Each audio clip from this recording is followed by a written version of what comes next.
Welcome to your weekly live channeled inspiration and oracle guidance. For those of you who don't know me, I'm Kathleen L., and I assist people in moving through their challenges and intuitively help people with creating a life full of abundance, joy, and creativity. I'm here today to share with you the weekly oracle guidance and channeled inspiration. And each week I go live to share with you that through channeled inspiration. And then I pick 3 cards from an oracle deck. And today it's the Priestess of Light Oracle by Sandra Ann Taylor and Kimberly Weber.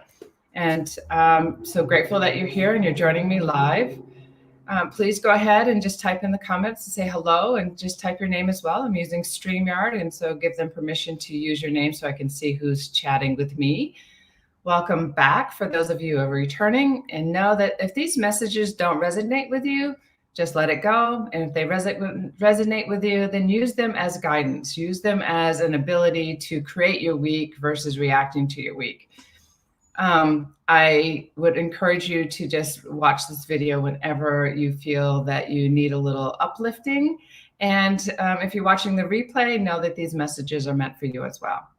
So the channeled inspiration that I received was that we often get caught up in a habit of getting involved in chaos, turmoil, and gossip. And what came through for me for you today was that because of the week that we're in America, it is a holiday week, and there will be a lot of turmoil going on around you, and there will be the hustle and bustle of getting all the food and traveling to our loved ones and creating this whole chaotic environment that we often get caught up in. And so the encouragement that we receive today is do your best to stay out of the chaos. It does add additional opportunities and responsibilities of trying to get things together. And how you can actually stay out of the chaos is to breathe. Do the squared breathing technique of breathe into the count of 4, hold it to the count of 4, release it to the count of 4, and then hold it to the count of 4 again. And keep doing that until you're able to come back and relax your nervous system and be in your body. And I might add that it doesn't have to be as chaotic as the world tends to make it, or the states tends to make it. It can be enjoyable. So do your best to allow yourself to be in the moment versus fretting and worrying about what's going to happen. Allow yourself to be wherever you are. And when you are there, you're there with your children, you're there with your loved ones, you're there at work. Instead of getting caught up with the craziness, you can create a list of what you need to do versus letting it just ruminate in your head and just keep going down that downward spiral of creating more stress for yourself. So release the stress. Allow yourself to not get caught up in the chaos. And when you're there with your families, I just said this on the private group in Facebook, From Grief to Belief, Stepping Stones, for those who have lost loved ones. Allow yourself to set your own schedule versus setting a schedule for everyone else. If you feel like you want to go to your loved ones, then go. And if you feel you want to leave, then leave. You're not responsible for anyone else's feelings. You're responsible for your own. So take care of yourself this week. Enjoy your family. Enjoy if you've lost a loved one or you lost a job, then know that you have the ability to allow the emotions to flow. Don't get caught up in the pain of everything and letting your mind take control over the challenges. Allow those emotions to flow through, and then replace that with what you can be appreciative for. Change your energy. I put music on and dance, or just listen to fun music. I go for a walk. I breathe. I meditate. I journal. So if you get a chance, even if you're cooking, throw on some fun music and play with it. Play with what's happening versus getting caught up in the chaos of all of it. And reaction. So I just heard the reactions during holidays are pretty strong. So do your best to know that you're ready to react. Step back, breathe, and respond. There's no need to get caught up in the turmoil of it all. And if you've lost a loved one, again, I would encourage you to start a new tradition. Your loved one did exist here on earth, and they do exist in spirit, and they're still with you. So I would encourage you to allow yourself to include them in your tradition. Now, whether that's making a meal for that they loved, which doesn't have to be a Thanksgiving meal. It can be anything at all. You can include it in your Thanksgiving meal. It could be that you bring something that was valuable to them and it reminds you of them, and you place it on the table. It could also be that you ask people around the table what they loved the most about your loved one, what they felt that it was the funniest that they ever did, or how they felt.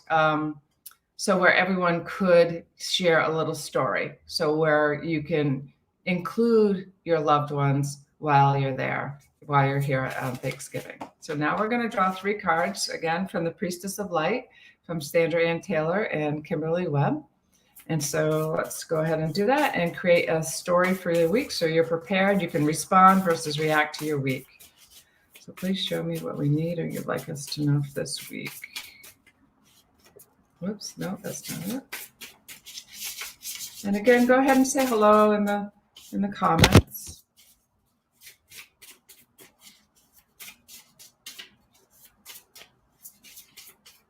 I drew these cards earlier and they came out a lot faster than they are now. So whoops, that one's there.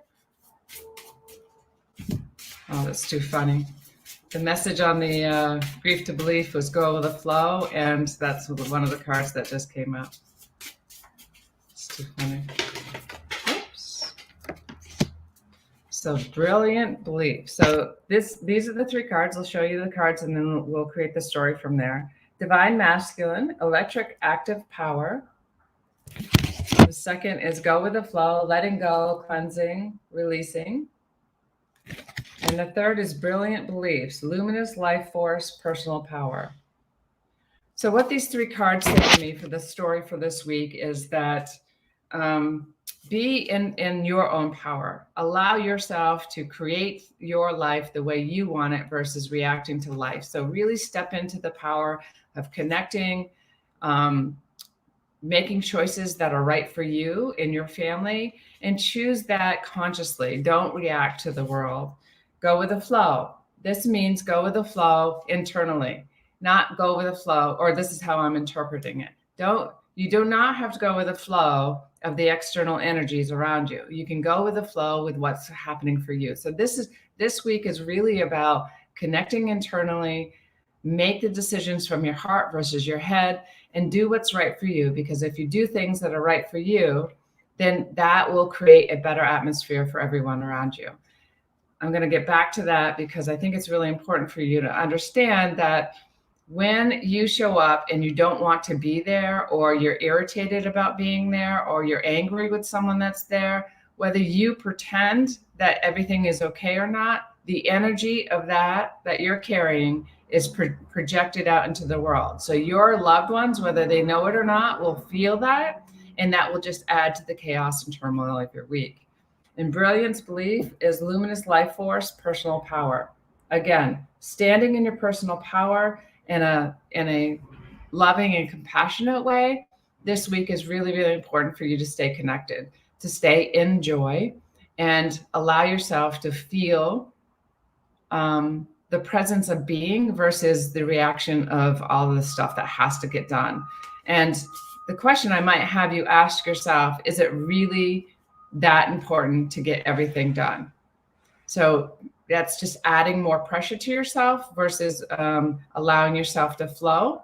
And take inspired action. It doesn't mean you sit down and just let everything happen around you.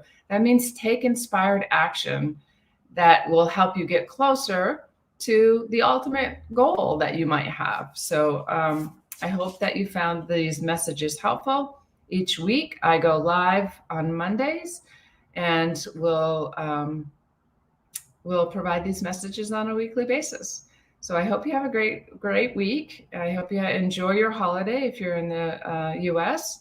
And I look forward to hearing from you on the comments. Take care.